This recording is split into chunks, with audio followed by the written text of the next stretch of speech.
Shalom, salam sejahtera dalam kasih Tuhan kita Yesus Kristus. Apa kabar jemaat Tuhan? Doa dan harapan semoga jemaat tetap berada dalam keadaan yang kuat, sehat, dan ceria selalu. Puji Tuhan, kita dapat bertemu pada minggu ini melalui acara ibadah online. Kita bersyukur, kita yakin bahwa semua itu terjadi karena kasih anugerah Tuhan bagi setiap pribadi kita. Saya yakin dalam minggu ini banyak pengalaman-pengalaman yang kita telah harungi. Kita yakin bahwa dalam setiap keadaan itu, Kristus yang telah memampukan kita hadapi semua situasi itu. Haleluya. Amin, jemaat Tuhan. Kita berterima kasih untuk tim yang selalu menemani kita, yang memastikan kita setiap minggu mengikuti acara ibadah online. Terima kasih untuk tim media. Terima kasih untuk tim Praise and Worship yang selalu membawa kita mengalami puji-pujian yang menyegarkan, yang menguatkan iman rohani kita di dalam Yesus Kristus. Terima kasih untuk tim pendoa yang setia mendoakan pelayanan di Gereja SIBCT Life Church Kuala Lumpur, dan juga bagi Anda yang turut memberi sokongan dalam pelayanan Tuhan melalui doa-doamu. Kita yakin Tuhan akan memberkati hidupmu dan mendengar serta menjawab setiap permohonan kita. Puji Tuhan. Saudara kekasih dalam Tuhan Yesus Kristus, pada minggu ini kita akan mempelajari satu topik firman Tuhan. Saya yakin topik ini saudaraku akan menguatkan, meneguhkan iman percaya kita di dalam Yesus Kristus. Oleh itu saudaraku, mari kita sama-sama membaca dulu firman Tuhan yang terdapat di dalam Filipi pasal 4 ayat 13. Teks firman Tuhan berkata demikian, segala perkara dapat kutanggung di dalam Dia yang memberi kekuatan kepadaku. Sekali lagi saya membacanya, Filipi pasal 4 ayat 13. Segala perkara dapat kutanggung di dalam Dia yang memberi kekuatan kepadaku. Puji Tuhan. Sebelum kita berbahas tentang firman Tuhan ini, mari kita berdoa terlebih dahulu dan saya akan pimpin kita di dalam doa. Mari kita berdoa. Segala puji, syukur, hormat, kemuliaan kami kembalikan kepadamu ya Tuhan, atas berkat firman yang telah kami baca pada hari ini. Kami yakin kebenaran firman-Mu adalah perkataan Allah sendiri, perkataan Allah yang hidup, yang berkuasa, yang berdaulat. Oleh itu Bapa di sorga, setiap hati yang menerima kebenaran firman-Mu dengan penuh kerendahan hati, hidupnya pasti diubah. Hidupnya akan dibentuk oleh kebenaran firman. Berkati pemberitaan firman ini Bapa di sorga, dari permulaan sampai selesai. Bagi hamba-Mu yang berkata-kata tentang firman Tuhan, Engkau urapi hamba-Mu ya Tuhan Yesus. Kata-kata yang keluar dari mulut hamba-Mu Tuhan, memberkati jemaat Tuhan, menguatkan, meneguhkan iman jemaat sekalian. Bagi kami yang mendengar juga Tuhan, berkati kami, beri kami kekuatan, kemampuan, supaya ketika kami mendengar firman-Mu Tuhan, biarlah Engkau berbicara kepada kami. Biarlah Roh Kudus-Mu Tuhan aktif berkarya dalam setiap hati jemaat Tuhan yang mendengar sabda firman pada hari ini. Hamba serahkan pemberitaan ini dari permulaan sampai selesai. Nama Tuhan dimuliakan, diagung tinggi dalam pemberitaan ini. Di dalam nama Tuhan Yesus, kami naikkan doa syukur kami. Haleluya, haleluya. Amin, amin. Puji Tuhan. Jemaat Tuhan yang saya kasihi dalam Tuhan Yesus Kristus, kita membahas satu tema berdasarkan firman yang telah kita baca sebentar tadi, yaitu Kristus memperkasakan orang yang percaya kepadanya. Kristus memperkasakan saya, memperkasakan setiap orang yang percaya kepadanya. Saudara, hanya Kristus yang mampu memperkasakan kita. Empowerment, ya, Dia yang memberi kuasa kepada kita sehingga kita dapat harungi hari-hari kita, hidup kita setiap waktu. Seperti mana dikatakan oleh Paulus, ya, dalam pembacaan kita sebentar tadi, bahwa Paulus dapat menanggung segala perkara di dalam Dia.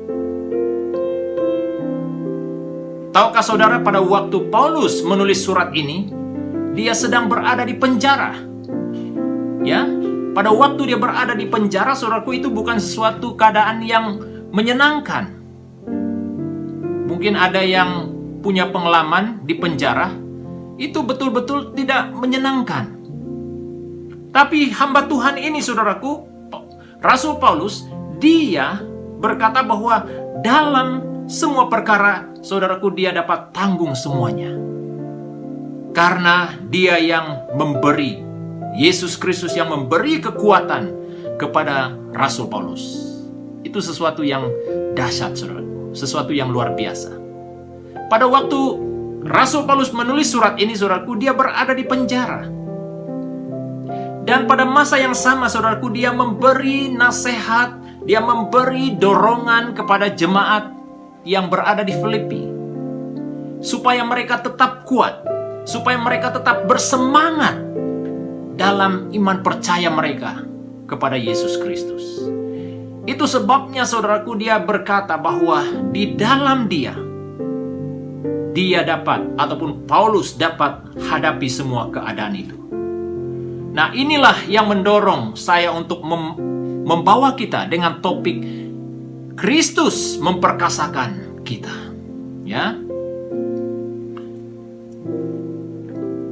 Kristus telah datang ke dalam dunia semata-mata untuk kita.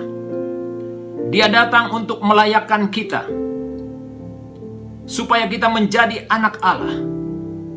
Saudara, pada awalnya, saudaraku, kita adalah pribadi yang tidak layak. Oleh karena Kristus datang, maka kita semua layak di hadapan Tuhan.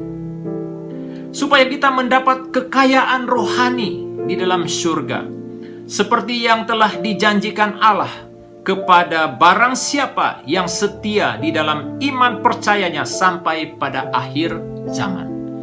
Kekayaan rohani yang dikatakan oleh Paulus di sini, saudaraku, itu adalah jaminan keselamatan yang Allah telah berikan kepada setiap orang yang percaya kepadanya, selain daripada karunia-karunia rohani yang kita terima daripada Allah Bapa di sorga, dan yang memberi jaminan kepada kita bahwa setiap orang yang percaya, dikatakan, memiliki pengharapan atau memiliki kehidupan kekal di dalam Yesus Kristus. Itulah kekayaan yang kita perjuangkan untuk setiap pribadi kita memperolehinya. Oleh itu, saudara kekasih dalam Tuhan Yesus Kristus, dari topik ataupun tema khotbah kita, Kristus memperkasakan orang yang percaya kepadanya, kita akan mempelajari 3 poin. Ya, kita akan mempelajari 3 poin, yaitu yang pertama, daripada Filipi pasal 1 ayat 27, saya akan membaca ayat ini. Dikatakan di sana, hanya hendaklah hidupmu berpadanan dengan Injil Kristus, supaya apabila aku datang, aku melihat. Dan apabila aku tidak datang, aku mendengar bahwa kamu teguh berdiri dalam satu roh dan sehati sejiwa berjuang untuk iman yang timbul dari berita Injil. Poin yang pertama, saudaraku, adalah Kristus memperkasakan kita dalam memelihara benih firman Tuhan. Saya harus selalu memberi penjelasan kepada kita bahwa sesuai dengan campaign kita, bahwa Kristus itu adalah fondasi yang menghasilkan keberhasilan. Dia adalah fondasi. Oleh karena dia adalah fondasi, dia adalah dasar kita yang kokoh.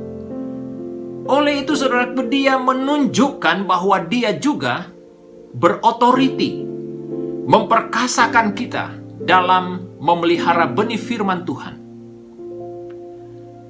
Kenapa kita harus memelihara benih firman Tuhan dalam hidup kita?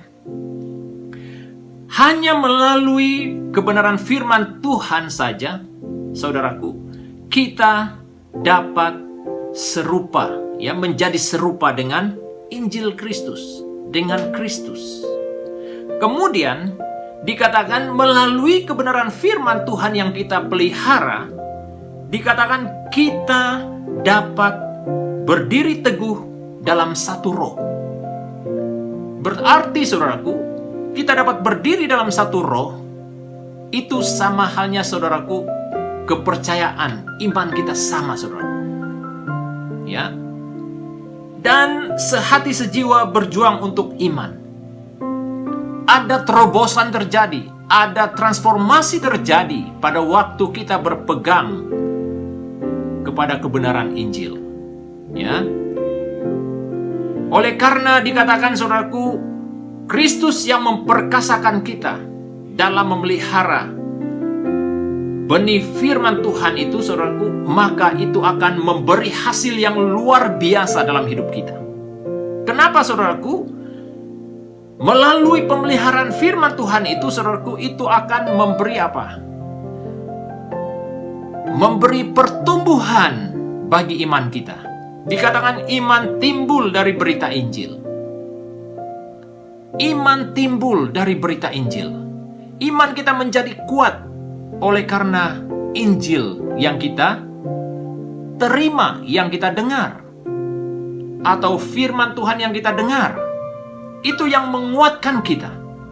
Itu yang meneguhkan iman percaya kita. Saudaraku, saya masih teringat dalam sekitar tahun 1928 hingga 1930-an, pada waktu mubalik yang datang di Kepulauan Borneo menyampaikan Injil kepada orang asli ataupun orang Lun Bawang di Sarawak, saudaraku. Pada waktu itu, saudaraku, mereka mengalami perubahan. Bukan hanya, saudaraku, perubahan, tetapi mereka seluruhnya, saudaraku, menerima Yesus Kristus sebagai Tuhan dan Juru Selamat dalam hidup mereka. Sehingga ada terobosan terjadi. Kehidupan mereka yang dulunya, saudaraku, yang suka mabuk-mabuk, yang suka berkelahi, bergaduh, bertengkar, yang suka saling membunuh, ya, semuanya berubah ketika mereka menerima Injil dalam hidup mereka. Bukan hanya perubahan itu sampai setakat itu, saudaraku, tetapi perubahan itu membawa sesuatu yang luar biasa dalam hidup mereka. Kalau dulu, saudaraku, kawasan rumah tempat kediaman mereka itu sangat kotor sekali, sangat jijik, saudaraku. Tapi ketika mereka menerima Injil dalam hidup mereka, saudaraku, semuanya berubah. Kehidupan mereka yang selalu, yang suka dengan kotoran, saudaraku, itu berubah. Dan selain daripada itu, saudaraku, mereka yang dulunya malas bekerja, saudaraku, mereka menjadi pribadi yang rajin. Ada perubahan karakter dalam hidup mereka ketika mereka menerima Injil Tuhan dalam hidup mereka. Saudara kekasih, iman timbul dari berita Injil. Pada waktu firman ini, benih firman ini kita taruh dalam hati kita dan mengimaninya, saudaraku, iman kita akan semakin bertumbuh. Kemudian komuniti Kristen bersumber dari berita Injil. Apabila kita merindukan satu komuniti yang kuat, komuniti yang sehat, saudaraku, pertama-tama yang harus kita lakukan, haruslah Injil kebenaran itu hidup di tengah-tengah mereka. Karena sangat jelas, saudaraku, dalam pengajaran Paulus juga, ya, Efesus pasal yang ke-6, kalau kita baca ayat yang pertama dan seterusnya, saudaraku, dia mengajar tentang lembaga keluarga, ya, Bapa, Ibu, anak, ya, hamba, dan semua lapisan, ya, lapisan umur, saudaraku, telah dinyatakan di sana ketika firman Tuhan itu, saudaraku, dipegang dalam kehidupan manusia ada perubahan terjadi. Community saudaraku menjadi kuat ketika firman Tuhan tinggal di tengah-tengah mereka, hidup di tengah-tengah mereka. Community Kristen bersumber dari berita Injil. Tanpa Injil di tengah-tengah community itu tidak kuat, saudaraku. Itu sebabnya mengapa kita perlu mendengar firman Tuhan, membaca firman Tuhan, merenung firman Tuhan dalam hidup kita supaya kita dapat dibentuk oleh kebenaran itu. Memperkasa hati kita dalam benih firman Tuhan, memelihara benih firman Tuhan. Orang-orang percaya dipanggil agar hidupnya berpadanan dengan Injil Tuhan. Karena tanpa Injil, saudaraku, kita tidak mungkin dapat melakukan kebaikan kepada orang lain. Tidak mungkin dapat menyatakan Kristus yang ada di dalam kita tanpa Injil itu ada di dalam diri kita. Oleh itu, saudaraku, orang-orang percaya dipanggil agar hidupnya berpadanan dengan Injil Kristus. Nah, poin yang kedua, saudaraku, dari ayat yang keempat, Filipi pasal 2 ayat yang keempat dikatakan di sana, dan janganlah tiap-tiap orang hanya memperhatikan kepentingannya sendiri, tetapi kepentingan orang lain juga. Allah memperkasakan kita dalam hal apa, saudaraku? Yang kedua adalah memperkasakan kita supaya kita peduli terhadap orang lain. Dan hal itu juga ditekankan oleh Yesus pada waktu dia bertemu dengan seorang seorang anak muda yang kaya. Dalam Matius pasal 19 ayat 19 dikatakan di sana, saudaraku, saya akan baca ayat ini. Dia katakan, hormatilah ayahmu dan ibumu dan kasihilah sesamamu manusia seperti dirimu sendiri. Berarti, saudaraku, Kristus memperkasakan kita supaya kita peduli terhadap orang lain.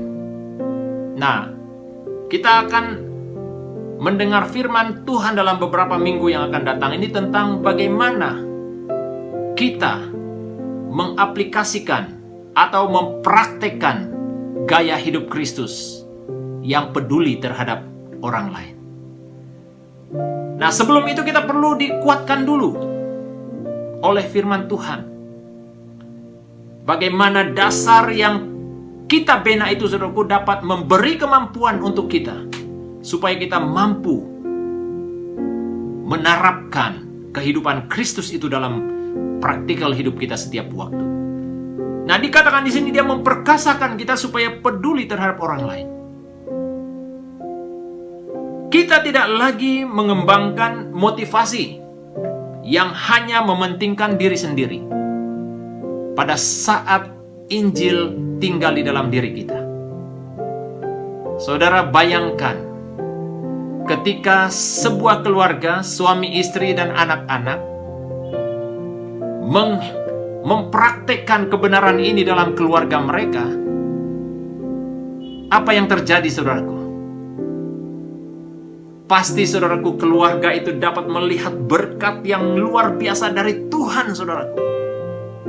Pada saat anak-anak mempraktekkan kebenaran firman, tunduk dan taat terhadap orang tua, suami istri saling menghormati satu dengan yang lain, saling mengasihi, mencintai, saling mendoakan satu dengan yang lain. Luar biasa, saudaraku. Berkat Tuhan yang tercurah, dilimpahkan atas keluarga itu sangat dahsyat. Kenapa?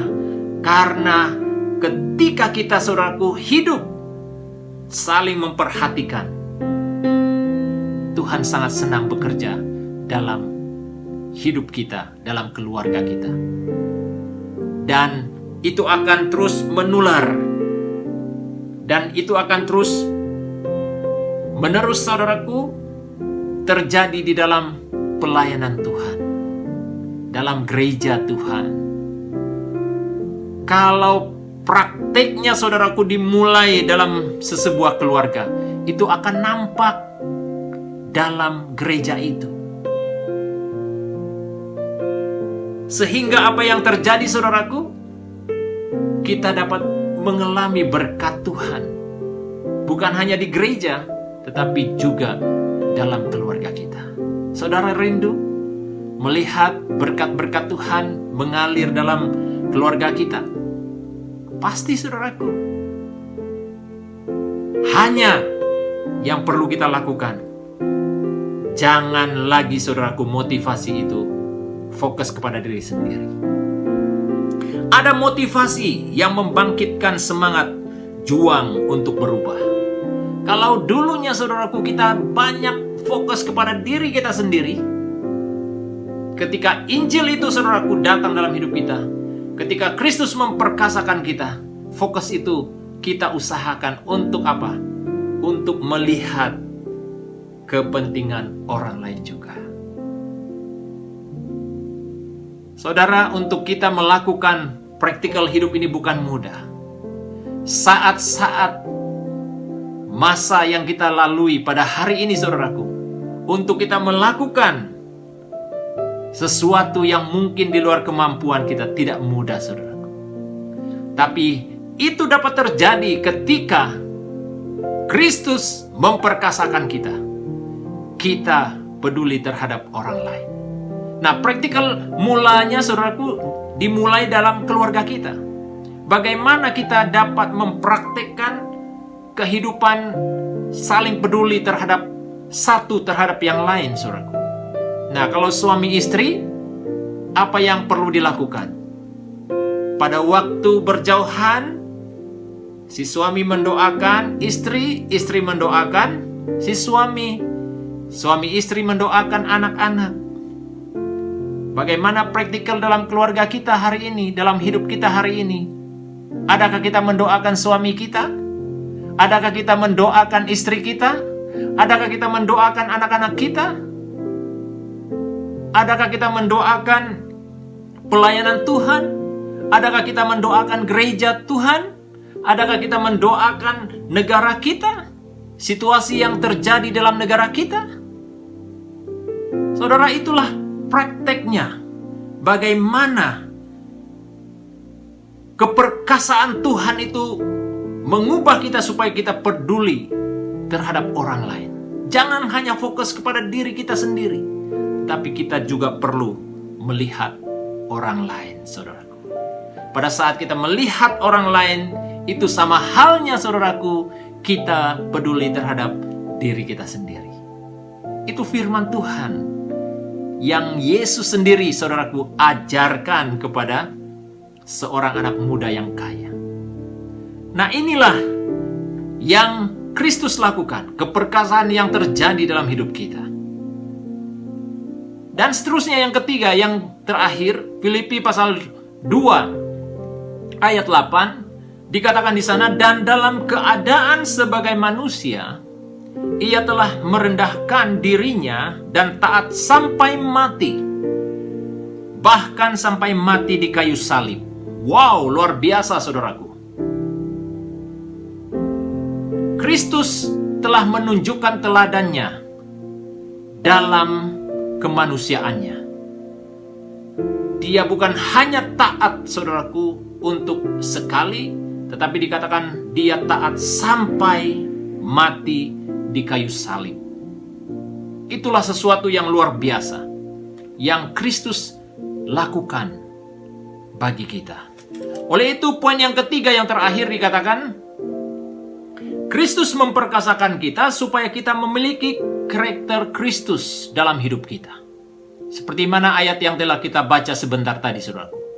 Itulah karakter yang Kristus telah tunjukkan, teladan yang Kristus telah berikan untuk saya, untuk kita semua, supaya kita melakukannya. Apa yang dilakukan oleh Kristus? Dikatakan dia dari sorga, saudaraku. Dia dari sorga datang ke kandang domba. Bayangkan, saudaraku, seorang raja yang memiliki kuasa. Bukan hanya raja, dia juga adalah Allah penyelamat kita. Dia rela merendahkan dirinya, datang ke dunia, untuk saya, untuk kita semua. Apa yang dilakukan oleh Yesus Kristus dari seorang bayi ke Kalvari, itu menunjukkan apa, saudaraku?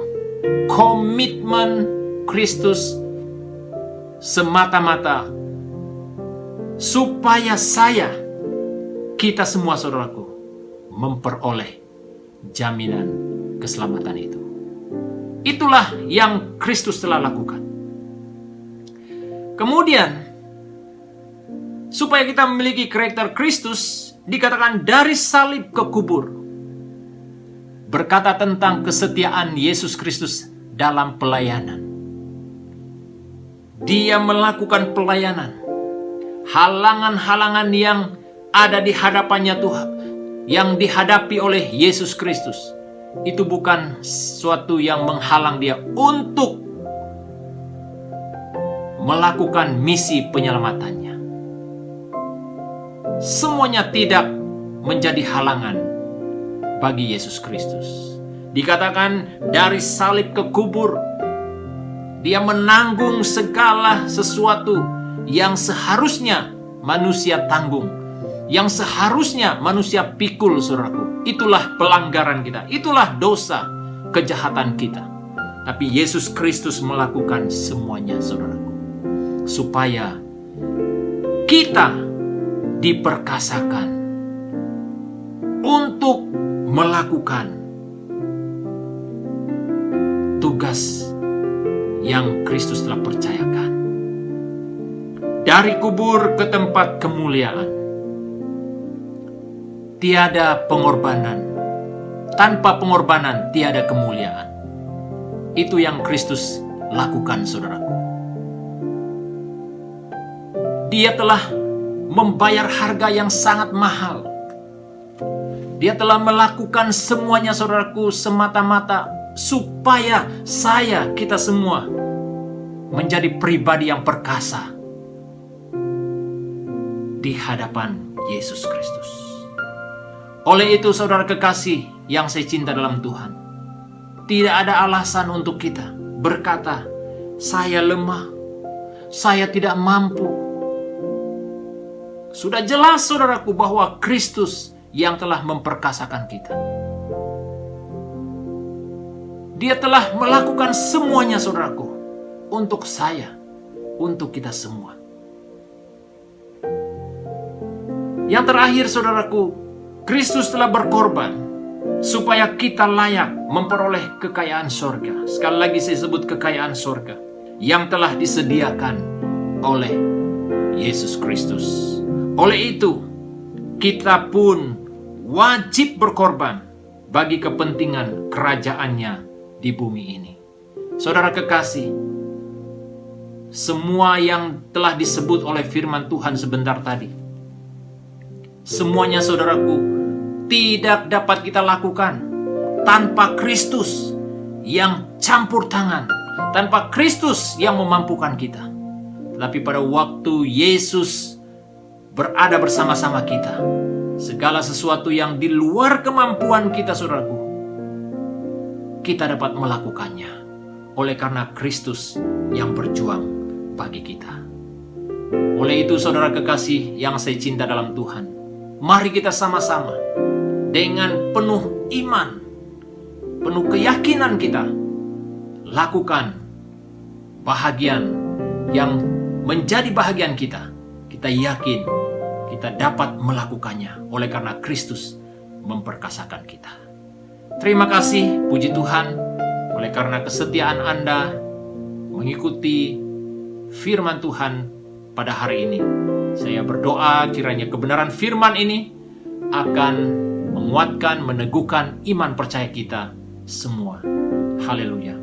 Jemaat yang saya kasihi dalam Tuhan Yesus Kristus, sebelum kita mengambil waktu berdoa bersama-sama, saya juga tidak jemu-jemu mengucapkan ribuan terima kasih kepada jemaat Tuhan yang setia membantu pelayanan Tuhan di SIB City Life Church Kuala Lumpur melalui sumbangan saudara, melalui persembahan, melalui persepuluhanmu, ya, melalui janji iman-Mu, pemberian kasih-Mu.